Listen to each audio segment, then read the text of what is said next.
আসসালামু আলাইকুম এভরিওয়ান, সবাই কেমন আছেন? আশা করছি সবাই ভালো আছেন।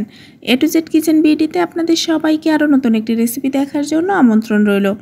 আজকে আমি শসা দিয়ে চিংড়ি মাছ রান্না করব। আশা করি আমার আজকের রেসিপিটি আপনাদের খুব ভালো লাগবে। প্রচণ্ড গরমে শসা কিন্তু আমাদের শরীর ঠান্ডা রাখতে অনেক বেশি সাহায্য করে। তাছাড়া যারা ডায়েট করেন তাদের জন্য খুবই উপকারী একটি রান্না হতে যাচ্ছে এই শসা দিয়ে চিংড়ি মাছ। আশা করি আমার আজকের রেসিপিটি আপনাদের খুব ভালো লাগবে। রেসিপিটি ভালো লাগলে আমার চ্যানেলটিকে সাবস্ক্রাইব করে সঙ্গে থাকবেন। সবার আগে ভিডিও পেতে পাশে থাকা বেল আইকনটি অন করে রাখবেন। এখানে আমি 1 কেজি শসা স্লাইস করে কেটে নিয়েছি।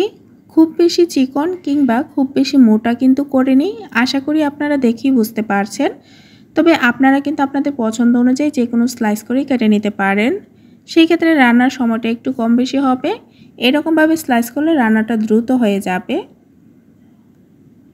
তো রান্নার জন্য একটি প্যান চুলায় বসিয়ে দিয়ে দিচ্ছি 3 টেবিল চামচ পরিমাণ সয়াবিন তেল।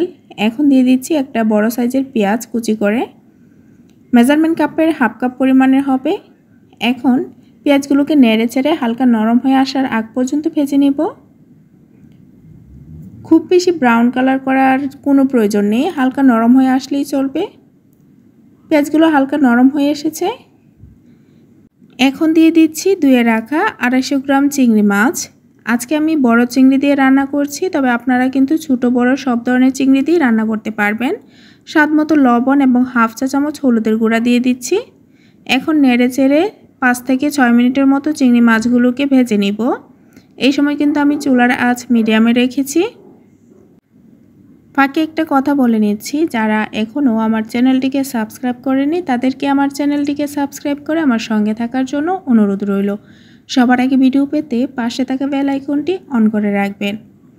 5 থেকে 6 মিনিটের মতো আমি চিংড়ি মাছগুলোকে ভেজে নিয়েছি।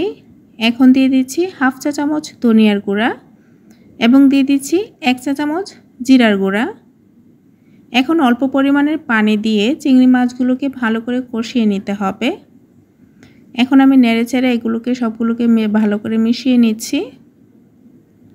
আর যে কোনো রান্নায় মশলা যত ভালো করে কষানো হবে তরকারির স্বাদ কিন্তু তত বেশি বেড়ে যাবে। এখন ঢাকনা দিয়ে ঢেকে চিংড়ি এবং মশলাটাকে ভালো করে কষিয়ে নিচ্ছি। আমি কিন্তু এখানে কোনো মরিচের গুঁড়া ব্যবহার করিনি, কারণ আজকের রান্নাটা আমি শুধুমাত্র কাঁচা মরিচ দিয়ে করব, সেই জন্য এখানে আমি কোনো মরিচের গুঁড়া ব্যবহার করিনি। আর তাছাড়া শসা, লাউ কিংবা চাল কুমড়া জাতীয় সবজিগুলো কিন্তু লাল মরিচের তুলনায় কাঁচা মরিচ দিয়ে রান্না করলে অনেক বেশি স্বাদ হয়। ভালো করে কষানো হয়ে গেলে এখন কেটে রাখা শসাগুলো আমি দিয়ে দিচ্ছি। এখন নেড়েচেড়ে এগুলোর সঙ্গে ভালো করে মিশিয়ে নিয়ে একসঙ্গে শসাগুলোকেও কিছুক্ষণ কষিয়ে নেব। আর শসা রান্নায় যদি তরকারি খুব বেশি জাল হয়ে যায় তাহলে কিন্তু দেখবেন এর আসল স্বাদটা পাওয়া যাবে না। সেই জন্য আমি কাঁচামরিচ দিয়ে রান্না করছি। আর তাছাড়া মরিচের গুঁড়া দিলে এই ধরনের যেই সবুজ সবজিগুলো আছে সেগুলোর কালারটাই চেঞ্জ হয়ে যায়। সেই জন্য আমি মরিচের গুঁড়াটা স্কিপ করেছি, শুধুমাত্র কাঁচামরিচ দিয়ে রান্নাটা করব যেন কালারটা সবুজই থাকে। কষানো হয়ে গেলে দিয়ে দিচ্ছি কেটে রাখা কাঁচামরিচ। এখন দিয়ে দিচ্ছি পরিমাণ মতো ঝোল।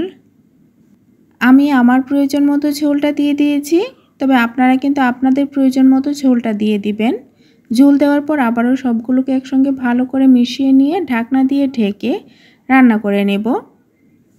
শসা কিন্তু রান্না হতে খুব বেশি একটা সময়ের প্রয়োজন পড়ে না।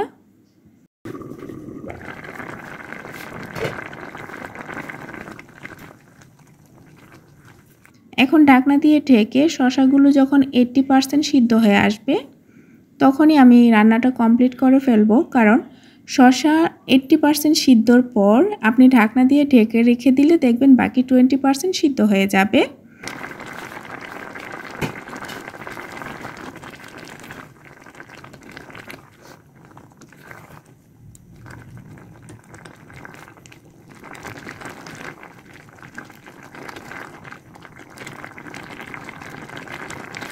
আমার রান্না কিন্তু প্রায় শেষের দিকে, শসাগুলো প্রায় 80% সিদ্ধ হয়ে গিয়েছে।